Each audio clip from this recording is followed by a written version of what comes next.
இன்னைக்கு இருக்கிற அரசியல் களம் சும்மா பரபரப்பா இருந்துகிட்டு இருக்கு. இந்த சூழல்ல தலைவே இருந்திருந்தாருன்னா அனல் பறந்திருக்கும். அடே நீ வேற, என் தலைவி மட்டும் இருந்திருக்கணும், சும்மா கிடு கிடு கிடு கிடுன்னு நடுங்கி இருக்கும். இத பாரு, என் அண்ணன் இருந்திருக்கணும், அது கணமாயிருக்கும். ஏய் இதாடா, எங்க அண்ணி இருந்தா வச்சுக்கேன், சீனே வேற இருக்கும். ப்ரோ ஒரு அளவுக்கு தான் ப்ரோ, எல்லாமே சும்மாலாம் நோண்ட கூடாது ப்ரோ. நான் யாருக்கு என்ன துரோகம் பண்ணேன்? சும்மா ஒரு வார்த்தை தான்டா ஆரம்பிச்சேன். யார்ரா உங்க தலைவன், யார்ரா உங்க தலைவி? மக்கள்கிட்டே நான் கேட்டு வந்துடுறேன். இன்னைக்கு இருக்கிற அரசியல் சூழல்ல இந்த தலைவர் இந்த தலைவி இருந்திருந்தா இன்னும் ரொம்ப நல்லா இருந்திருக்கும் அப்படின்னு யாரும் சொல்லுவீங்க? எம்ஜிஆர் ஜெயலலிதா தான் நான் சொல்லுவேன். அம்மா இருந்திருந்தாக்கா இந்த கட்சி இன்னும் வளர்ந்து இருக்கும். ஒன்றும் அம்மா இருந்தால் நல்லா இருக்குண்ணா, கட்டாயம். ஜெயலலிதா மேடம் இருந்தால் நல்லா இருந்திருக்கும். எம்ஜிஆர் போய் ஜெயலலிதா. விஜய் தான் பரபரப்பாக தான் இருக்கும். கலைஞர் இருந்தால் நல்லா இருக்கும். ஜெயலலிதா அம்மாவே நல்லா தான் இருந்தது, அந்த தலைவர் அவங்களே. ஜெயலலிதா சொல்லலாம், எம்ஜிஆர் சொல்லலாம். கேப்டன் விஜயகாந்த் இருந்து தான் நல்லா இருந்திருக்கும். ஏன்னா விஜய் வந்து அந்த அளவுக்கு பேச்சு திறமை இல்லை, என்ன கொள்கைன்னே சொல்ல மாட்டாரு. அது அடுத்தபடியாக வந்து விஜய் வந்து தமிழகத்தை நான் நிமித்தி வைக்கிறேன் அப்படின்றாரு. ஏற்கனவே ஆடி போய்க்குது. எம்ஜிஆர்ன்றாங்க, ஜெயலலிதா அம்மையார்ன்றாங்க, கலைஞர்ன்றாங்க, ஸ்டாலின் சொல்கிறேன். ஐயா, இன்னைக்கு இருக்கிற அரசியல் சூழல்ல 2026 எலெக்ஷன்ல இவங்க இருந்திருந்தா, இந்த தலைவர் இல்ல இந்த தலைவி இருந்திருந்தா ரொம்ப பரபரப்பா இருந்திருக்கும், உங்களுக்கு பிடிக்கும் அப்படின்னா யாரை சொல்லுவீங்க? எனக்கு வந்து அம்மா இருந்திருந்தாக்கா இந்த கட்சி இன்னும் வளர்ந்து இருக்கும். இது வந்து தரமட்டமாக போகுது, கட்சி ஏமாத்துகிற கட்சியாக போச்சு. அது கட்சி கட்டத்தில் எப்படி ஆகுமோ, இப்போ எந்த கட்சி வருமோ என்ன வரும். உங்களுக்கு யார் வரணும்னு நினைக்கிறீங்க? விஜய் வந்தால் நல்லா இருக்கும். விஜய் வந்தா நல்லா இருக்கும்னு நினைக்கிறேன். சரிங்க, ரொம்ப நன்றி. 26 எலெக்ஷன்ல யார் ஜெயிப்பான்னு நினைக்கிறீங்க? ஸ்டாலின் தான் சார். வேற யாரும் வர வாய்ப்பு இல்லை? வேற யாரும் வாய்ப்பு இல்லை சார். ஏன் ஸ்டாலின்? அவர் தான் சார் நல்லா செய்கிறார் எல்லாமே நாட்டுக்கு. எல்லாமே என்னெல்லாம் நல்லா செய்யற ஒரு 2 வார்த்தை சொன்னீங்கன்னா? எல்லாமே நல்லா பண்ணுறாரு சார். மக்களுக்காண்டி நல்லா பண்ணுறாங்க, எல்லாம் வந்து நல்லா செய்கிறாங்க, இறை செய்கிறாங்க. அது உதயநிதி ஸ்டாலின் ரொம்ப நல்லா பண்ணுறாரு, இளைஞர் இதில் நல்லா பண்ணுறாங்க. அதனால நீங்க உங்க ஓட்டும் அவருக்கு தான்? அவர் விட்டு அவருக்கு தான் சார். எம்ஜிஆர் ஜெயலலிதா தான் நான் சொல்லுவேன். ஏன் அவங்க இருக்கணும்னு நினைக்கிறீங்க? அவங்க 2 பேரும் வந்து எம்ஜிஆரை பற்றி என்னன்னாக்கா ஏழைகளுக்கு நிறையா செஞ்சார், எல்லாருக்கும் ஹெல்ப் பண்ணார், எந்த வித இதுவும் இல்லை. அதே இதை ஃபாலோ பண்ணாங்க, ஜெயலலிதா அம்மாவும் ஃபாலோ பண்ணாங்க, நல்லா இருக்கும். இன்னைக்கு ஒருத்தர் அடுத்த எம்ஜிஆர் அவர் தான் சொல்லிட்டு இருக்காருல்ல, அவரை பத்தி என்ன நினைக்கிறீங்க? எனக்கு தெரிஞ்ச வரைக்கும் அடுத்தது அவர் தான் வருவார்னு என்னுடைய, அடுத்த எம்ஜிஆர்னு சொல்கிறாரு இல்லைங்களா, அவர் தான் அடுத்தது வருவார்னு நான் என்னுடைய கெஸ். அவர் வந்தா நல்லா இருக்கும்னு நினைக்கிறேன். நல்லா இருக்கு, அது வந்தால் தானே தெரியும். இல்ல அவருடைய கொள்கைகள்னு ஒன்று இருக்கும்ல, அதை பிடிச்சிருக்கும்ல. கொள்கையெல்லாம் இப்போ தானே வந்திருக்காரு, அது நடைமுறையில் வரும்போது தான் தெரியும் என்ன ஏதுன்னெலாம். சான்சஸும் அவருக்கு கொஞ்சம் நிறைய இருக்கும். சான்சஸ் எதை வச்சு சொல்றீங்க சான்சஸ் இருக்குன்னு? அவர் ஒரு நடிகர், ஃபேமஸான நடிகர், நல்ல நிறையா. இந்த இப்போ வீட்டில் போய் யார் வீட்லையாவது போய் கேட்டிங்கனாக்கா பசங்க சொல்கிறாங்க விஜய்க்கு ஓட்டு போடுன்னு சொல்கிறாங்க. பசங்க சொல்றதை நீங்க கேட்குறீங்க? ஆமாம், கண்டிப்பாக, வேற வழி கிடையாது இல்லையா, கண்டிப்பாக. ஒன்றும் அம்மா இருந்திருந்தால் நல்லா இருக்குண்ணா, கட்டாயம். இப்போ வரப்போகுதுன்னு பார்த்தீங்கன்னா விஜய் வந்திருந்தா கொஞ்சம் நல்லாயிருக்கும். வர்றது நான் விஜய் வந்தால் நல்லாயிருக்கும் எனக்கு தெரிஞ்சு. ஏன் விஜய் வரணும்னு நினைக்கிறீங்க? இல்லை, ஒரு மாற்றம் கிடைக்கிறதுக்காக தானே ஒரு வாய்ப்பு இது. ஏன்னா ஏடிஎம்கே டிஎம்கே 2 தான் ஆட்சி வந்துட்டு போயிட்டுருக்கு. அடுத்தது சரி, இப்போ டிவிக்கே வந்துச்சுன்னா அடுத்தது இந்த 5 வருஷம் அவர் கொடுத்து பார்க்கும், அடுத்து என்ன பண்ணுறாப்புலன்னு பார்க்கும். என்னெல்லாம் செய்வாருன்னு நினைக்கிறேன்? என்ன பண்ண வேலை வாய்ப்பு, அப்புறம் தான் எக்கச்சக்கம் இருக்குங்களா, அதெல்லாம் சொல்ல வேண்டியதானே. அப்புறம் தான் இப்போ அவருடைய கொள்கை என்ன இருக்கு? ஜாதி வேறுபாடு இல்லாத ஒரு சமத்துவம். அப்புறம் என்ன சொல்ல போகிறது, அப்போ அதுதான். ஜாதி வேறுபாடு இல்லைன்றீங்க, ஒரு ஆணவ கொலை நடக்குது, ஆனால் அதுக்கு அமைதியாக தானே இருக்காரு. ஆமாண்ணா, ஏடிஎம்கே வந்தாலும் அதே ஆணவ கொலை நடக்குது, டிஎம்கே வந்தாலும் அதே ஆணவ கொலை நடக்குது. சரி, இப்போ டிவிக்கே வந்து பார்க்கணும், அடுத்தது என்னன்னா. ஆனால் அதுக்கான அவர் கேள்வியே கேட்கலையே. ஆட்சிக்கு வந்தால் தானே கேள்வி கேட்க முடியும், வாய்ப்பு கொடுத்தா தானே கேள்வி கேட்கறது. ஆனால் டிஎம்கேவை மட்டும் திட்ட முடியுது. ஆமாண்ணா, இப்போ மாற்றி அவங்க தானே வந்துட்டுருக்காங்க, புதுசாக யாரும் வரல. சொல்லும் போது இப்போ அண்ணன் சீமான் இருக்காப்புல, அவருக்கு ஒரு வாய்ப்பு கொடுத்துருந்தா என்ன நடந்திருக்கும்னு பார்த்துருக்கலாம், ஒரு மாற்றம் நிகழ்ந்திருக்கும். இப்போ சரி, இப்போ டிவிக்கே வருது, இப்போ டிவிக்கே வந்தோடனே சரி அதுக்கு ஒரு மாற்றம் கொடுப்பாப்லையா இல்லை கொடுக்க மாட்டாப்லையா, இல்லை இந்த 5 வருஷம் வீணாக்குவாப்லையா இல்லை வீணாக்காமல் இருப்பாப்லையா, தக்க வைப்பாப்லையா தக்க வைக்க மாட்டாப்லையான்னு அது அவர் கையில் தான் இருக்குது. அது அவர் கையில் இருக்குது. நீங்கள் சொன்ன மாதிரி சீமான் கூட அவருக்கு ஆணவ கொலைக்கு அவர் எதிர்த்து பேசுகிறாரு. ஆனால் இவர் இது வரைக்கும் எதுவுமே பேசலையே. அத்தனை வாட்டி தோல்வியை சந்திச்ச சீமானே பேசுகிறார் இல்லையா? ஆமாண்ணா, அத்தனை வாட்டி சீமான் தோல்வியை கண்டிருக்காப்லன்றீங்க, ஆனால் அவருக்கு வாய்ப்பு கொடுத்து வர வைக்கலையே. இப்போ கேள்வி கேட்குறாப்புலன்றீங்க, கேள்வி கேட்கறனால நீங்கள் அவளை வர வச்சிட்டீங்களா? கேள்வி கேட்கிறவரே வரலையே, கேள்வி கேட்காதவர் எப்படி வருவாருன்றீங்க? அதாவது விஜயை பொறுத்த வரைக்கும் சொல்லணும்னா இப்போ ரசிகர் மன்றம், இளைஞர் அணி எல்லா எப்படி சொல்லுது 18 வயசுலேருந்து ஓட்டு உரிமை எல்லாத்துக்கும் உண்டு. இப்போ அவங்கள பொறுத்த வரைக்கும் விஜய்க்காக ஓட்டு கட்டாயம் போடுவாங்க. ஏன்னா மேக்சிமம் இளைஞர் கூட்டம் தான் இப்போ இந்த தமிழ்நாட்டில் ஒரு நிகழ்வாக இருக்குது இப்போ, சரிங்களா? அதனால் எனக்கு தெரிஞ்சு விஜய் வர்றதுக்கு 100% வாய்ப்பு இருக்குண்ணா. நானும் விஜய்க்கு தான் ஓட்டு போடுவேன். ஜெயலலிதா மேடம் இருந்தால் நல்லா இருந்திருக்கும். ஏன் அவங்களுக்கு? அவங்க நல்லா ஆட்சி பண்ணாங்க. அவங்க இருக்கும்போது அம்மா உணவு கொண்டு வந்தாங்க. அது வந்து இந்த நிறைய பேருக்கு ஹெல்ப்ஃபுல்லாக இருந்துச்சு. அந்த காலகட்டத்தில் வந்து பார்த்திங்கன்னா ஹோட்டலில் போய் வாங்கி சாப்பிட்னா ஒரு இட்லி 8 ரூபா 10 ரூபா இருந்தது. அவங்க வரும்போது 1 ரூபா ஒரு இட்லின்னு கொடுத்தாங்க. அது எல்லாருக்குமே யூஸ்ஃபுல்லாக இருந்தது. அதனால் நிறைய ஹெல்ப்ஃபுல்லாக பண்ணியிருக்காங்க. பசங்களுக்கு ஃப்ரீ லேப்டாப் கொடுத்துருக்காங்க. எஜுகேஷன் பசங்க நிறைய இது பண்ணியிருக்காங்க. அதனால் அவங்க இருந்தால் பெட்டராக இருந்திருக்கும். இன்றைக்கி இருக்கிற அரசியல் சூழ்நிலை நம்ம ஸ்டாலின் ஐயா இருந்தது ஒரு விதம் நல்லது தான். ஆனால் அவருக்கு இப்போதைக்கு இது வரைக்கும் பார்த்துட்டாரு. இதுக்கப்புறம் வரவங்க புதுசாக வர்றது நல்லது. இல்லை, இதுக்கு முன்னாடி இருந்தவங்க இப்படி இருந்திருந்தா இந்த பிரச்சனைலாம் ஈஸியாக ஹேண்டில் பண்ணியிருப்பாங்க. இன்னைக்கு இதை விட ரொம்ப பெரிய விஷயமா அது பேசப்பட்டிருக்கோம் அப்படின்னா யாரை சொல்லுவீங்க? இதுக்கு முன்னாடி இவங்களே வந்து சரியாக பண்ணல. அவர் சொன்னாலும் பின்னாடி இருக்கிறவனுங்க வந்து அது சரியாக பயன்படுத்தலை. அதுதான் விஷயம். இனிமேல் வர ஆட்சி நல்ல ஆட்சியாக வரணும். அதுதான் எனக்கு தெரிஞ்சு. யாருமே சரியில்லை. சரியாக இருக்கான். அவங்க சரியாக இருந்தாலும் பின்னாடி இருக்கிறவங்க சரி கிடையாது. பண்ணுறது தான் பண்ணுறானுங்க, செய்கிறத தான் செய்கிறானுங்க. என்ன பண்ணுறது? உங்கள் மனசில் ஒரு ஆசை இருக்கும்ல, சப்போஸ் இவங்க இப்படி இருந்திருந்தா அரசியலுக்கே வராதவங்களா கூட இருக்கலாம் அப்படின்னா யாரை சொல்லுவீங்க? அரசியலுக்கு அது பெரியார் பார்த்தீங்கன்னா அரசியலுக்குள்ள வரல, அவர் இருந்தாரு. அம்பேத்கர் அந்த சைடே இருந்தாரு.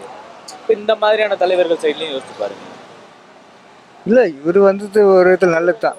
ஸ்டாலின் வந்தது அவர் நல்லது தான் செய்கிறாரு ஓரளவுக்கு. ஆனால் அது பின்னாடி இருக்கிறவனுங்க ஏமாற்றி எடுத்து போய்க்கிறானுங்க. என்ன பண்ணுறது? ரொம்ப தொழிலில் பாதிக்கப்படுக்கிறாங்க. ஆனால் அவருக்கு பார்க்குறாரா இல்லையா தெரியல. எவ்வளோ வேலைங்க இருக்குது. எம்ஜிஆர் அப்புறம் ஜெயலலிதா. இன்னைக்கு ஒருத்தர் நான் தான் எம்ஜிஆர்னு சொல்லிட்டு இருக்காருல்ல, அவர் என்ன சொல்றீங்க? அவர்லாம் எம்ஜிஆர் எப்படி ஆகிட முடியாது? நீ நானும் ஆகிட முடியுமா? அவர்லாம் எம்ஜிஆர்லாம் ஆக முடியாது. ஏன் அவர் எம்ஜிஆர் ஆக முடியாது? அது எப்படி எம்ஜிஆர் ஆகிட முடியும்? அவர் எப்படி ஏற்கனவே விஜயகாந்த் ஊர் தான் சொன்னார் கருப்பு எம்ஜிஆர்னு. இப்போ அவர் எம்ஜிஆர் ஆகிட்டாரா? இதுமாதிரி அவர்லாம் எம்ஜிஆர் ஆக முடியாது. ஜெயலலிதா ஓகே தான். அவங்க இல்லை. அடுத்து பார்த்தோன்னா பூரா விஜயகாந்த் இருந்தார், அவரும் மிஸ் பண்ணிட்டோம். இப்போது எனக்கு தெரிஞ்சு சீமான் தேர்ந்தெடுக்கலாம். ஏன்னா விஜய்க்கு வந்து அந்த அளவுக்கு பேச்சு திறமை இல்லை, என்ன கொள்கைன்னே சொல்ல மாட்டார். அப்போது நம்ம சீமானை தேர்ந்தெடுக்கலாம். இந்த ஒரு வாட்டி வாய்ப்பு கொடுத்து பார்ப்போம். எல்லாம் 5 வருஷம் தானே இருக்க போகிறாங்க. இந்த ஒரு வாட்டி வாய்ப்பு கொடுத்து பார்க்கலாம். இந்த தலைவனா இப்போ ஸ்டாலின் தான் நல்லா இருக்குது. இன்னும் இதுக்கு மேலே எந்த தலை வந்து செய்யப்படுறாங்க? இதுக்கு முன்னாடி இருந்தவங்களோட ஸ்டாலின் நல்லா இருக்காரு. ஆமாம், இதுக்கு முன்னாடி விட இப்போ எல்லா நிர்வாகம்லாம் ஒழுங்காக தான் ஆகுது. மழைநீர் சுத்தம் பண்ணுறாங்க, அடிக்கடி எல்லா இடமும் சுத்தம் பண்ணிட்டு தான் வராங்க. எல்லா இடமும் ஓரளவுக்கு நல்ல மாதிரி தான் பார்த்துருக்குறாங்க, செயல்பட்டு தான் வராங்க. மக்கள் மேலே அக்கறையாக தான் பயன்படுறாங்க, எல்லாரையும் போய் பார்க்குறாங்க. அதுக்கு மேலே இன்னும் இதுக்கு முன்னாடி தலைவரெலாம் யார் அம்மா இருந்தாங்க? இவங்க இருந்தால் இன்னும் பரபரப்பாக இருக்கும்னா யாரை சொல்லுவீங்க? இன்னும் பரவாயில்ல, இவங்க தான் இருக்கணும், ஸ்டாலின் தான் இருக்கணும். இவர் தான் இருக்கணும். ஆமாம், உதயநிதி இருக்கலாம். இவங்க வந்தால் தான் இந்த அளவுக்கு நடக்கும். இல்லைக்கா வேலை நடக்காது. அரசியல் வந்து வேறு கட்சியெல்லாம் வந்து அவங்களுக்குள்ளே பிரச்சனை வரும், தயாராக தான் வரும். இவங்கெல்லாம் கட்டுப்பாடாக இருந்து கட்சியை வளர்க்குறாங்க, மக்களுக்கு சேவை செய்கிறாங்க. அதால் இவங்க தான் தேர்ந்தெடுக்க முடியும். ஒரு இளைய தலைமுறை வரணும். இளைய தலைமுறை தான் இனி வர ஜென்ரேஷனுக்கு, நியூ ஜென்ரேஷனுக்கு நல்லாயிருக்கும். ஏன்னா இவங்களுடைய எஜுகேஷனு அவங்களுடைய இதெல்லாம் வந்து மாற்றமாக இருக்கும். அரசியல் மாற்றம் ஏற்படும். ஏற்கனவே அவங்க பழைய இதை அப்படியே விட்டினே வந்தாங்க. இப்போ கொஞ்சம் புதுசாக வந்தாங்கன்னா மலர்ச்சியாக இருக்கும். இப்போ இளைய தலைமுறை நல்லாயிருக்கும். இளைய தலைமுறைனா இப்போ இருக்கிறவங்கள யாரை சொல்லுவீங்க? இப்போ இருக்கிறவங்கன்னா இளைய தலைமுறை யார்? இப்போ ஸ்டாலின் உதயநிதி இருக்காரு, விஜய் இருக்காரு. இவங்க 2 பேரில் யாருன்னா ஒருத்தர் வரலாம். 2 பேர்ல யாருன்னா வந்தா ஒன்று அவங்கெல்லாம் கணக்கில் ஏற்றுக்க முடியாது. அதாவது அதெல்லாம் எப்படின்னா இந்த ஊருக்கா மாதிரி. இது வரைக்கும் பெரிய கட்சியை பல்ட்டி வச்சாங்க, ஒன்றும் நடக்கலை. காலை ஊன முடியல தமிழ்நாட்டில். காங்கிரஸ் காலத்துலேயும் அவங்க நிலநாட்டணும் பார்த்தாங்க, அதுவும் நடக்கல. பாஜக அவங்க நாட்டினம் பார்த்தாங்க, அதுவும் நடக்கல. ரெண்டு இதுதான் மாறி மாறி வருது. அது வந்து என்ன இது சொல்லுவாங்க, திராவிடம் தான் வந்து தலையெடுத்து நிற்குது. அப்படி இருக்கும்போது அந்த திராவிட இதில் வந்து இப்போ திராவிட மாடல் சொல்லி உதயநிதி வர்றாரு. அது அடுத்தபடியாக வந்து விஜய் வந்து தமிழகத்தை நான் நிமித்தி வைக்கிறேன் அப்படின்றாரு. ஏற்கனவே ஆடி போய்க்குது. அதனால கொஞ்சம் புதிய மாற்றம் ஏற்பட்டோம். இளைய சமுதாயம் வரணும், இளைய சமுதாயம். சரி, இளைய தலைமுறை வரணும், இளைய சமுதாயம் நல்லா வாழணும். விஜய் தான் பரபரப்பாக தான் இருக்கும். இளைய இதுவாகிறாரு. புது அவரு என்ன பார்க்கலாம், எப்படி என்ன பண்ணுறாருன்னு. அவரும் எல்லாம் செய்கிறேன் போகிறோம் வரேன்னு சொல்கிறாருல்ல. அவர் வந்தால் கொஞ்ச நாளைக்கு என்ன பண்ணுறாருன்னு பார்க்கலாமே. என் கருத்து கணிப்பு வந்து என்னன்னா, யார் வந்தாலும் வர்றதுக்கு முன்னே நான் அதை செய்கிறேன் இதை செய்கிறேன் அதை போகிறேன் தான் சொல்லுவாங்க. வந்த பிற்பாடு அவங்க தான் நல்லா இருக்கிறாங்க, அவங்க தான் சம்பாதிக்கிறாங்க, அவங்க தான் போகிறாங்கள வச்சு அடுத்த கீழ்த்தட்டு மக்கள் நடுத்தர மக்கள் யாருக்கு என்ன ஏதுன்னு செய்கிறது எந்த அரசியலும் கிடையாது. அப்புறம் என்ன சொல்கிறீங்க? சொல்லுவாங்க, ஏதோ 1-2 செய்வாங்க, மற்றது செய்ய மாட்டாங்க. எல்லாமே அந்த இருக்கப்பட்டவங்களுக்கு பெரிய லெவலுக்கு தான் போகுமா வச்சு நம்மள மாரி இல்லாதப்பட்டவங்க கீழ்த்தான நடுத்தர மக்களுக்கு எதுவும் வர்றது கிடையாது, செய்கிறது கிடையாது. யாரும் சொல்கிறதால சரி. அரசியலுக்கு வர்றதுக்கு முன்னே சொல்லுவாங்க, நான் அதை செய்கிறேன் இதை செய்கிறேன் அதை பண்ணுறேன் இதை பண்ணுறேன், நான் வந்துடுறேன் செஞ்சிட்றேன் போயிடுறேன் அப்படின்னு. வந்த பார்த்து எதுவுமே நிரந்தரமாக கரெக்டாக கடைசி வரைக்கும் எல்லாம் சொன்னதெல்லாம் செஞ்சு போய் சேரதான் சார் மக்கள் கடைநிலைமைக்கு வரைக்கும். அவ்வளோதான் சார். அவங்கவுங்க சம்பாதிக்கிட்டு தான் வராங்க. அரசியலுக்கு வந்தால் இப்போ நம்ம செலவு பண்ணதை சம்பாரிச்சிடணும். எதனா 1-2 செய்யணும், செலவு பண்ணதை சம்பாரிச்சிடணும், நாம் பெரிய ஆளாக போயிடணும். அப்படி தான் அவர் 200 கோடி சம்பளத்தை விட்டு வரேன்ற. அது 200 கோடி சம்பளத்தை விட்டு வரானா நாளைக்கு திருப்பி கொண்டு தான் போய் நடிப்பார். திருப்பி 100-200 கோடிக்கு வராரா? ஒரு படம் கட்சியா போக மாட்டேன்னு விட்டு போடுவாரா? அதில் 200 கோடியில் சம்பாரிச்சு தானே இப்போ எடுத்தாந்து செலவு பண்ணுறதுக்கு வராது. இந்த மாற்றம் வந்தாலும் இன்னும் ஒன்றுங்க, அப்பையிலேருந்தே ஏடிஎம்கே திமுக இதுதான் வந்துங்க. ஓசி கிட்டத்தட்ட நான் 60 வயசுக்கு ஆகுது. அது வரைக்கும் தமிழ்நாட்டில் கட்சி மாற்றம் வேறு எந்த இதுவும் கட்சியும் வந்ததே கிடையாது. ஒன்று ஏடிஎம்கே ஒன்று திமுக, ஒன்று ஏடிஎம்கே திமுக, இதுதான் வருமா வச்சு வேறு எதுவும் வர்றதுக்கு என்னை பொறுத்தாலும் வாய்ப்பு இல்லை. பேசலாம், எதிர்கட்சியாக கூட ஒன்றா கூட வரலாம், வர்றதுக்கு வாய்ப்பு இல்லை. மாறி மாறி காலங்காலமாக வர்றதால அந்த கருத்தை நான் சொல்கிறேன். அதுக்கப்புறம் வந்தால் நல்லது தான். சரிங்க, ஓகேவா? ஜெயலலிதா அம்மாவே நல்லா தான் இருந்தது. அந்த தலைவர் அவங்களே இருந்திருக்கலாம். நல்லா பண்ணாங்க, ஒரு லேடியாக இருந்துக்குன்னு. வேற என்ன இங்க இருந்திருந்தா நல்லா இருக்குன்றீங்களா? அதுக்கான காரணம் என்னன்னு சொல்றீங்க? கொஞ்சம் செயல் திட்டங்கள்லாம் கொண்டாந்தாங்க. ஒரு லேடியா இருந்துக்குன்னு ஐன் ஸ்டீல்னு சொல்லியிருந்தாங்க, நல்லா பண்ணாங்க. எனக்கு தெரிஞ்ச வரலையும் விஜய் வரத்து ஒரு வாய்ப்பு கொடுத்து உண்டு. அவர் யார் வருவாங்க நான் கேட்கல. இவங்க இந்த தலைவர் இதுக்கு முன்னாடி இருந்தவங்க இருந்திருந்தா நல்லா இருக்கும் அப்படின்னா யாரை சொல்லுவீங்க? அண்ணாவை சொன்னா கரெக்டாக இருக்கும். அண்ணா இருந்திருந்தா நல்லா இருக்கும். நல்லா இருந்து. ஏன் அண்ணா இருக்கணும்? நமக்கு என்ன தேவைன்னா கிடையாது. மக்களுக்கு என்ன தேவைன்னு சொல்லிட்டு சேவை செஞ்சு போகிறவங்க தான் 3 பேர் இருக்கிறாங்க. ஒன்று காமராஜர், ஒரு அண்ணா, ஒரு எம்ஜிஆர். யாரும் வந்து சொத்து சேர்த்துட்டு அவங்கவுங்க எத்தனை போனது கிடையாது, எல்லாமே ஏந்திட்டே போனாங்க. இதான் வீடு. அதான் விஜய் வந்திருக்காரு. விஜய் பண்ணுவாருன்னு நினைக்கிறீங்க? அவருடைய கொள்கைகள் என்னவா இருக்குன்னு நினைக்கிறீங்க? கொள்கை பார்த்திங்கன்னா சமூக நீதி அதை பற்றி பேசுகிறாரு. அப்புறம் மதசார்பற்ற நிலைன்றதை பற்றி பேசுகிறாரு. அதாவது எல்லாத்துக்கும் எல்லாமே கிடைக்கணும். அவரோட முக்கிய கோட்பாடே பார்த்திங்கன்னா எல்லாருமே சமந்தான். இவங்க அவங்க ஜாதி மீது எதுவுமே கிடையாது, எல்லாரும் சம்மந்தம், எல்லாருக்கும் எல்லாமே கிடைக்கணும். அதுதான் பார்க்குறாரு. கலைஞர் இருந்தால் நல்லாயிருக்கும். கலைஞர் இருந்தால் நல்லாயிருக்கும். ஏன் கலைஞர் இருக்கணும்னு நினைக்கிறேன்? அவர் நல்ல ஒரு அரசியல் பண்ணுறவர்ல, நல்ல அரசியல் பண்ணுற அரசியல்வாதி, நல்ல திறமையானவர். அவர் நல்லா, அவர் தான் நல்லாயிருக்கும். கலைஞருடைய திட்டங்களில் உங்களுக்கு பிடிச்சதுன்னா அவர் இதை பண்ணாருப்பா அதனால எனக்கு அவர் பிடிக்கும். இந்த ரிச்சா கொண்டு வந்ததில்ல, கை ரிச்சா ஒழிச்சு ரிச்சா கொண்டு வந்தது.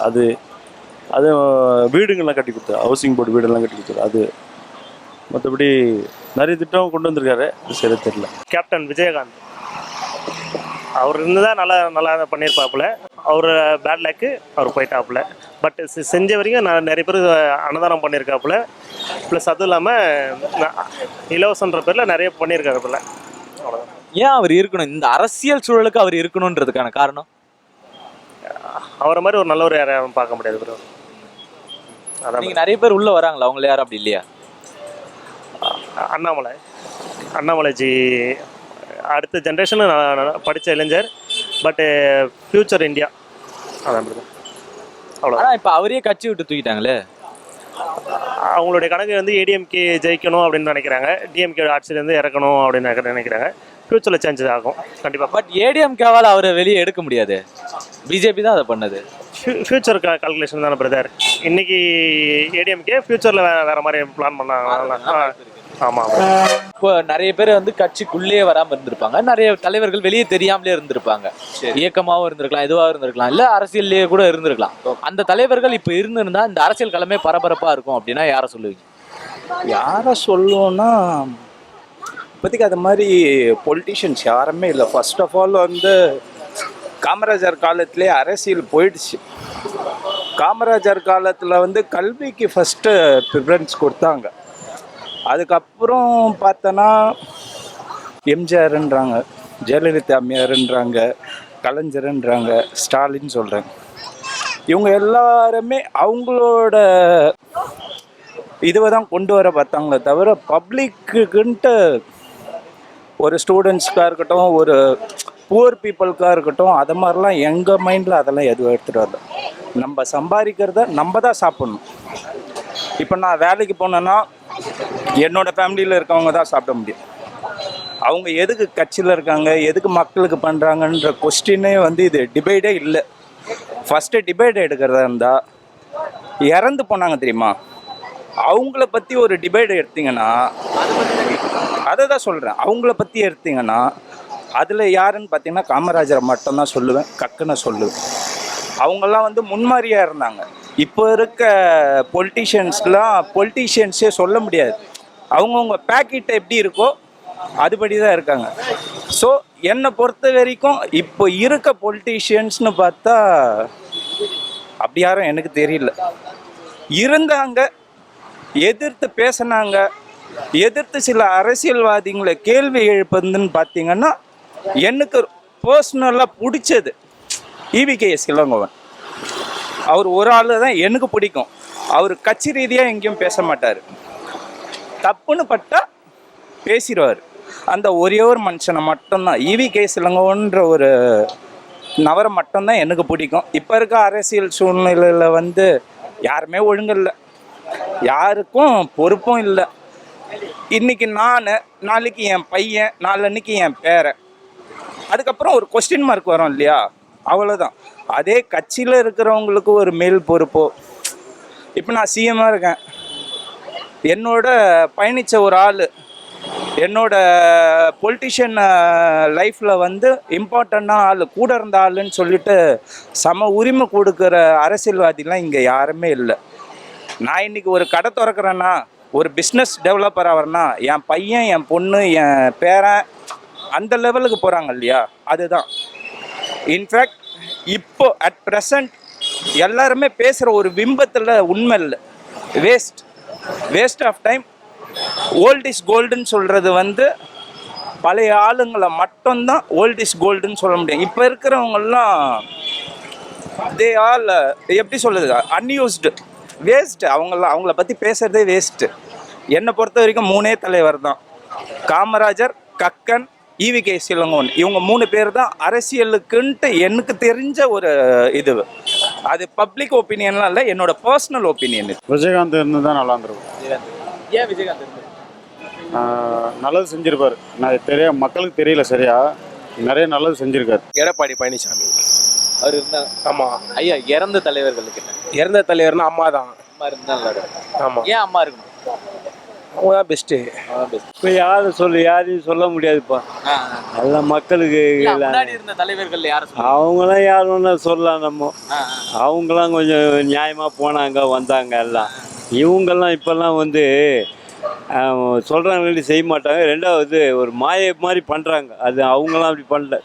யார் அந்த தலைவர் உங்களுக்கு? அப்படி சொன்னால் இது சொல்லலாம், ஜெயலலிதா சொல்லலாம், எம்ஜிஆர் சொல்லலாம். ஏன் அவங்கள சொல்கிறீங்க? அவங்க சொன்னாங்கன்னா செய்தாங்கல்ல. இப்போ ரேஷனில் 10 லிட்டரு கிருஷ்ணால் கொடுத்தாங்க, 5 கொடுத்தாரு, இவனுக்கு ஏன் கொடுத்தான். அதே மாதிரி வெளி மார்க்கெட்டை உடைச்சி உள் மார்க்கெட்டு வச்சுருந்தாரு. இது மாதிரி இவங்க யாருமே பண்ணலையா? இப்போ உள் மார்க்கெட்டு உடைச்சதுனால தான் வெளி மார்க்கெட்டில் வெளியே ஏறல, அதுதானே முக்கியம்.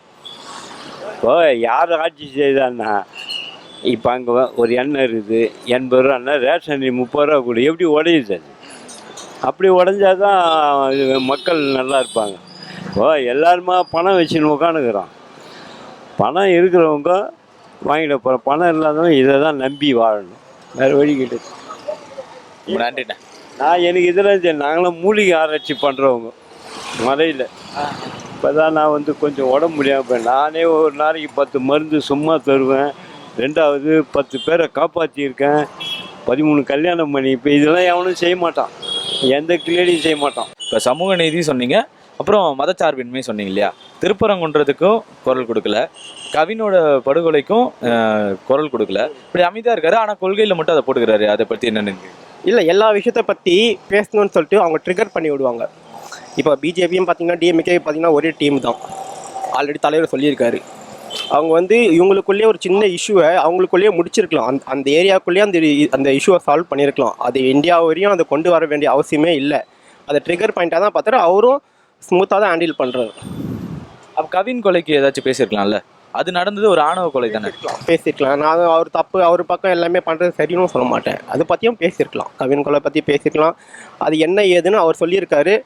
மேனிஃபெஸ்டோவில் கொண்டு வருவாருன்னாரு. அதை பற்றி டீட்டெயிலாக என்ன ஏதுன்னு இனி வரும் காலங்களாக தெரியும். நன்றிண்ணா. தேங்க்யூ.